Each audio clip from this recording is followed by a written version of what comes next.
Vous pensez que votre Nutella préféré sera toujours le même l'année prochaine? Détrompez-vous. En 2026, 10 marques que vous achetez sans même réfléchir vont augmenter leur prix, tout en réduisant discrètement leur qualité. Et non, ce n'est pas une théorie du complot. C'est de l'économie pure et dure, mélangée à une bonne dose de stratégie d'entreprise qu'on ne vous expliquera jamais sur les emballages colorés.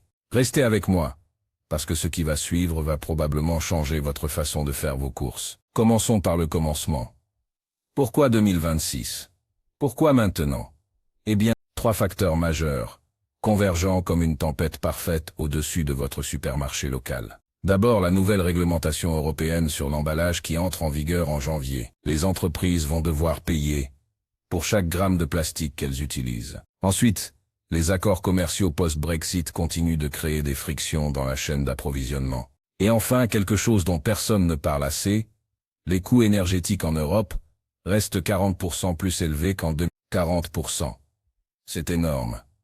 Mais voilà le truc que les marques ne vous diront jamais. Plutôt que d'absorber ces coûts, ou de simplement augmenter les prix de façon transparente, elles utilisent une technique beaucoup plus sournoise. Une technique que les experts appellent la shrinkflation combinée à la substitution d'ingrédients. En gros, vous payez plus pour moins, et ce que vous obtenez est de qualité inférieure. Sympa, non? Numéro 10 sur notre liste. Et accrochez-vous parce que celle-ci va faire mal. Nutella. Oui, le pot brun et blanc que 87% des foyers français ont dans leur placard. Ferrero, la maison mère, a déjà commencé le processus en 2000. Vous l'avez peut-être remarqué. Peut-être pas. Le pot de 750 grammes a mystérieusement perdu 50 grammes pour devenir 700 grammes. Même prix. Moins de produits. Et ça, c'était juste l'échauffement. En 2026, Ferrero va augmenter le prix du pot de 700 grammes de 15 à 20% environ, selon les projections de l'industrie. Pourquoi? Oui, officiellement, à cause du coût du cacao qui a explosé. Le prix du cacao a effectivement augmenté de 180% depuis 2000. Mais voici ce que Ferrero ne crie pas sur les toits. Pour compenser, ils vont augmenter la proportion d'huile de palme dans la recette. Actuellement, le Nutella contient environ 20% d'huile de palme. Ce chiffre pourrait grimper jusqu'à 25 ou 26%. Vous vous demandez pourquoi c'est important. L'huile de palme est beaucoup moins chère que le cacao. C'est aussi beaucoup moins bon pour vous. Et le goût? Légèrement différent, mais assez subtil, pour que la majorité des consommateurs ne remarquent rien. C'est le génie diabolique de tout ça. Ils savent exactement jusqu'où ils peuvent aller avant que vous ne vous en rendiez compte. Mais attendez, il y a mieux. La réglementation européenne sur la déforestation liée à l'huile de palme entre aussi en vigueur en 2000. Ironiquement, Ferrero va devoir payer plus cher pour cette huile de palme qu'ils utilisent pour remplacer le cacao, qu'ils ne peuvent plus se permettre. C'est comme un cercle vicieux économique parfait. Et devinez qui paie la facture finale. Vous, avec votre baguette tartinée le matin. Numéro 9. Et celle-ci va surprendre les amateurs de café. Nespresso.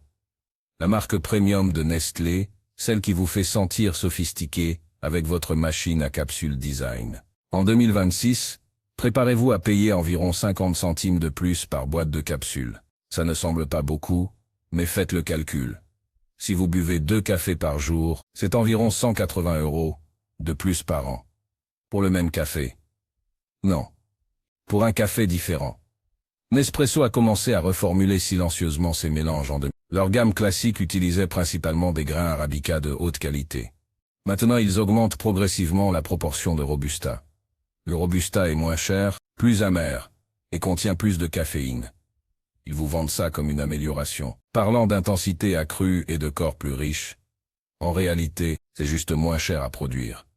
C'est de fois-ci où ça devient vraiment intéressant. Nespresso investit massivement dans le marketing pour vous convaincre que leur nouvelle capsule aluminium recyclable justifie le prix plus élevé. Sauf que ces capsules ne sont pas vraiment plus recyclables que les anciennes. Elles nécessitent juste un processus différent que la plupart des centres de recyclage en France ne peuvent pas encore gérer. Donc vous payez plus pour un produit écologique qui ne l'est pas vraiment, fait avec des grains de qualité inférieure. Bravo le greenwashing. Numéro 8. Danone. Et là on touche à un pilier de l'alimentation française. Danone a été fondé en France, reste une fierté nationale. Leurs yaourts, leurs produits laitiers, c'est sacré. Danone va augmenter ses prix de 8 à 12% selon les gammes. La raison officielle. Le coût du lait a augmenté. C'est vrai, mais pas de 12%. Le prix du lait payé aux producteurs français a augmenté d'environ 5%. Alors où va la différence? Dans les poches de Danone, principalement. Mais pour que vous ne vous sentiez pas trop arnaqué, ils vont aussi modifier subtilement les recettes. Activia, par exemple, leur yaourt probiotique phare. La quantité de culture active va légèrement diminuer. Pas assez pour que l'emballage soit mensonger, juste assez pour réduire les coûts de production. Les cultures bactériennes coûtent cher à produire et à maintenir. Et puis il y a le coût classique de la taille des portions. Le yaourt, standard de 125 grammes. Même packaging, même prix plus élevé, moins de produits. Vous ne le remarquerez probablement pas parce que le pot a exactement la même taille. Il compense avec plus d'air et un fond légèrement bombé. C'est de l'ingénierie d'emballage au service du profit. Numéro 7. Coca-Cola. Ouais, même le géant américain qui domine le marché français. En 2026, attendez-vous à payer environ 30 centimes de plus pour une bouteille de 1,1. Mais le vrai changement, c'est pas le prix. C'est ce qu'il y a dans la bouteille. Coca-Cola France a annoncé discrètement qu'ils allaient augmenter l'utilisation de plastique recyclé dans leurs bouteilles. Super pour l'environnement. Non? Pas si vite. Le plastique recyclé est techniquement moins stable que le plastique vierge. Ça signifie que le CO2 dans votre coca s'échappe plus rapidement. Votre coca sera plat plus vite une fois ouvert. Vous avez déjà remarqué que votre coca semble perdre ses bulles plus rapidement ces dernières années? Ce n'est pas votre imagination, c'est la réalité du plastique recyclé. Et puis il y a la recette elle-même. Coca-Cola a déjà réduit la quantité de sucre dans le coca classique de 5% en 2000, officiellement pour des raisons de santé publique. En réalité, le sucre coûte cher, et les taxes sur le sucre en Europe augmentent constamment. En 2026, attendez-vous à une réduction supplémentaire. Ils vont compenser avec plus d'édulcorants artificiels et d'exhausteurs de goût. Moins de sucre réel, plus de chimie. Même prix. Prix plus élevé. Numéro 6. Et on entre dans le territoire des produits d'entretien. Skip, la lessive. Skip appartient à Unilever, et en 2000, préparez-vous à voir les bouteilles de 3 litres disparaître progressivement. À la place, des bouteilles de 2,5 litres, au même prix que les anciennes de 3 litres. L'excuse? Concentration accrue du produit. Vous êtes censé utiliser moins de lessive par lavage, donc ça compense. Sauf que les tests indépendants montrent que ces formules concentrées ne sont pas vraiment 2 fois plus concentrées. Elles sont peut-être 1,3 ou 1,4 fois plus concentrées. Vous finissez par en utiliser plus pour obtenir le même résultat. Mais attendez, ça devient meilleur. Pour réduire les coûts, Skip va remplacer certains tensioactifs premium dans leur formule par des alternatives moins chères. Les tensioactifs, c'est ce qui nettoie vraiment vos vêtements. Les bons tensioactifs sont chers mais efficaces à basse température. Les tensioactifs bon marché nécessitent de l'eau plus chaude pour fonctionner correctement. Donc non seulement vous payez plus cher pour moins de produits de qualité inférieure, mais vous allez aussi probablement augmenter votre facture d'électricité, parce que vous devrez laver vos vêtements à des températures plus élevées. C'est presque impressionnant à quel point c'est bien pensé. Numéro 5. L'Oréal. La marque de cosmétiques française par excellence. L'Oréal Paris, leur gamme de soins de la peau, leur shampooing, leurs produits de maquillage. En 2026, tous leurs produits vont voir une augmentation de prix moyenne de 10. La justification, innovation et recherche. L'Oréal adore parler de leur R&D. Ils dépensent effectivement beaucoup en recherche, mais pas autant que ce que leurs augmentations de prix suggèrent. La vraie histoire, c'est dans les ingrédients. Prenez leur gamme Elseve de shampooing. Actuellement, ils utilisent un mélange de silicone de haute qualité pour donner cette sensation de cheveux doux et soyeux. En 2026, ils vont progressivement remplacer certains de ces silicones premium par des alternatives synthétiques moins chères. Vos cheveux auront toujours l'air bien, mais l'effet ne durera pas aussi longtemps. Vous devrez laver vos cheveux plus souvent, ce qui signifie acheter plus de shampoing. Vous voyez où je veux en venir? Et pour leur crème de visage, la glycérine de haute qualité est progressivement remplacée par des humectants synthétiques moins coûteux. Votre peau restera hydratée, mais pas aussi longtemps. Vous appliquerez plus de produits, plus souvent. Le pot durera moins longtemps. Vous rachèterez plus souvent. C'est brillant d'un point de vue commercial. C'est nul pour votre portefeuille. Numéro 4. Président. Les fromages et produits laitiers. Président est une marque Lactalis, le géant laitier français. Leur beurre, leur camembert, c'est iconique. Mais en 2026, Président va augmenter ses prix de 12 à 18% selon les produits. C'est énorme. Et contrairement à Danone, ils ne peuvent pas vraiment jouer sur la taille des portions pour le fromage. Un camembert fait 250 grammes. Point final. C'est réglementé. Alors qu'est-ce qu'ils font? Ils changent la qualité du lait. Président a commencé à mélanger du lait de différentes origines. Avant, leur camembert était fait exclusivement avec du lait de Normandie. Maintenant, ils mélangent avec du lait d'autres régions, parfois même d'autres pays européens. C'est toujours du lait français sur l'emballage parce que techniquement, si plus de 50% vient de France, ils peuvent dire ça. Mais le goût change.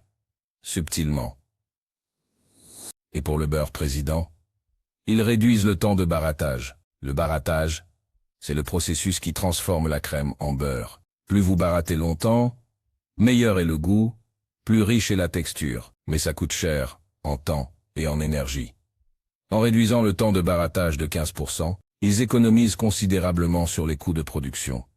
Votre beurre sera un peu moins riche, un peu moins savoureux. Mais, au moins vous payez 15% de plus pour lui. Numéro 3. Herta. Les charcuteries, les saucisses, le jambon. C'est Nestlé. Et en 2026, attendez-vous à des changements majeurs. Les saucisses Knacky, les cordons bleus, tout va augmenter de 10 à 20. Mais le plus grand changement, c'est dans la composition. Herta va augmenter la proportion de protéines végétales dans leurs produits carnés. Ça sonne bien, non? Plus sain, plus écologique. Sauf que ces protéines végétales sont principalement du soja et du pois, qui coûtent beaucoup moins cher que la viande. Actuellement, leurs knackis contiennent environ 60% de viande de porc. En 2026, ce chiffre va probablement descendre à 50%. Le reste, plip. Et puis il y a le jambon. Le jambon Herta que vous mettez dans vos sandwichs. Ils vont augmenter la quantité d'eau injectée dans le jambon. C'est un processus appelé saumurage. Plus d'eau signifie plus de poids, ce qui signifie plus d'argent pour la même quantité de viande réelle. Techniquement, ils peuvent injecter jusqu'à 30% d'eau dans le jambon, et toujours l'appeler jambon. Vous payez pour de l'eau au prix du jambon. Réfléchissez-y une seconde. Numéro 2. Et celle-ci va faire grincer des dents. Le café. Carte Noire a toujours été positionné comme le café premium, accessible. Pas aussi cher que les marques de spécialité, mais meilleur que le café de supermarché de base. En 2026, le paquet de 250 grammes va probablement coûter environ 6,5 contre 5,50 actuellement. Une augmentation de presque 20. La raison? Officiellement, les grains de café arabica de haute qualité deviennent plus rares à cause du changement climatique. C'est partiellement vrai. Les récoltes au Brésil et en Colombie ont effectivement été affectées. Mais voici ce que Carte Noire ne publie pas dans ses communiqués de presse. Ils augmentent la proportion de grains Robusta dans leur mélange. Le Robusta est moins cher, plus amer, et considéré de qualité inférieure par les connaisseurs de café. Actuellement, Carte Noire classique est 100% Arabica. En 2026, attendez-vous à voir apparaître des mélanges qui sont 80% Robusta. Ils appelleront ça un nouveau mélange, une évolution du goût, une réponse aux préférences changeantes des consommateurs. En réalité, c'est juste moins cher à produire, et ce 20% de Robusta rendra votre café plus amer et plus acide. Vous ajouterez probablement plus de lait et de sucre pour compenser, ce qui signifie que vos courses deviennent encore plus chères. Et maintenant, le moment que vous attendiez probablement. Numéro 1, sur notre liste. Bonduelle. Les légumes en conserve et surgelés. Bonduelle, c'est français, c'est familial, c'est de confiance. Sauf qu'en 2026, Bonduelle va faire quelque chose que peu de gens anticipent. Ils vont augmenter leur prix de 15 à 25% selon les produits. 25%. C'est absolument massif. Et pour quelle raison? Les coûts agricoles, bien sûr. Les engrais coûtent plus cher, l'eau coûte plus cher, tout coûte plus cher. Mais voici le vrai problème. Bonduelle va commencer à sourcer davantage de légumes de l'extérieur de la France. Leur petit pois qui était 100% français. En 2026, il pourrait être 60-40% d'Europe de l'Est. Leurs haricots verts, même histoire. Et ce n'est pas seulement une question de patriotisme ou d'économie locale. Les standards agricoles en Europe de l'Est sont différents. Moins stricts, plus de pesticides sont autorisés. Les contrôles de qualité sont moins rigoureux. Et puis il y a la question de la fraîcheur. Les légumes qui sont cultivés en France sont généralement congelés ou mis en conserve dans les 24 heures suivant la récolte. Les légumes qui viennent de Pologne ou de Roumanie peuvent prendre jusqu'à 48 ou 72 heures avant d'être traités. Ça affecte la qualité nutritionnelle, la texture, le goût. Vos légumes Bonduelle de 2026 ne seront tout simplement pas aussi bons que ceux de 2000, mais vous payerez 20% de plus pour eux. Bonduelle va aussi réduire la quantité de légumes dans certaines de leurs conserves, en augmentant la proportion d'eau et de saumure. Une boîte de 400 g de petits pois pourrait contenir seulement 240 g de petits pois égouttés au lieu de 260 g actuellement. Même boîte, même prix augmenté, moins de produits. C'est devenu un thème récurrent, vous ne trouvez pas? Alors, qu'est-ce qu'on fait avec toutes ces informations? Est-ce qu'on boycotte ces marques? Bonne chance avec ça. Ces 10 marques représentent une part énorme du marché français. Les éviter complètement serait presque impossible pour la plupart des familles. Mais voici ce que vous pouvez faire. D'abord, soyez conscient. Lisez les étiquettes. Vraiment, lisez-les. Pas seulement le prix au kilo, mais la liste des ingrédients. Quand vous voyez que les ingrédients changent, quand l'ordre des ingrédients est différent, c'est un signe. L'ordre des ingrédients sur les étiquettes est réglementé. Ils doivent être listés par ordre de quantité décroissante. Si le sucre monte de la 5e à la 3e position, vous savez qu'il y a plus de sucre maintenant. Deuxièmement, comparez avec les marques de distributeurs. Carrefour, Auchan, Leclerc, ils fabriquent souvent des produits similaires dans les mêmes usines que ces grandes marques. Parfois c'est littéralement le même produit dans un emballage différent, mais parce qu'il n'y a pas de budget marketing massif derrière, c'est 30 à 40% moins cher. Troisièmement, achetez en gros quand c'est possible. Si vous avez l'espace de stockage, acheter en grande quantité réduit le prix unitaire. Et si ces augmentations de prix arrivent vraiment en 2000, faire des stocks de produits non périssables en 2025 pourrait vous faire économiser beaucoup. Et enfin, diversifiez vos sources. Les marchés locaux, les producteurs directs, les coopératives. Mais la qualité est souvent meilleure, et les prix sont parfois comparables, surtout quand on prend en compte la qualité réelle de ce qu'on achète. La réalité inconfortable, c'est que 2026 va être une année difficile pour les consommateurs français. Ces 10 marques ne sont que la pointe de l'iceberg. Presque toutes les grandes marques de l'agroalimentaire et des produits de consommation vont augmenter leurs prix, tout en réduisant discrètement la qualité. C'est une tendance mondiale, pas seulement française. Mais la France a toujours eu une relation particulière avec la nourriture et la qualité. On ne plaisante pas avec ça. Peut-être que cette vague de changement va créer une opportunité. Une opportunité pour les petites marques, pour les producteurs locaux, pour les alternatives qui privilégient vraiment la qualité sur le profit à court terme. Ou peut-être que tout le monde va juste se plaindre sur les réseaux sociaux et continuer à acheter les mêmes marques. Le temps nous le dira. Si cette vidéo vous a ouvert les yeux, partagez-la avec vos amis et votre famille. Ils méritent de savoir ce qui les attend. Et si vous voulez plus d'analyses comme celle-ci,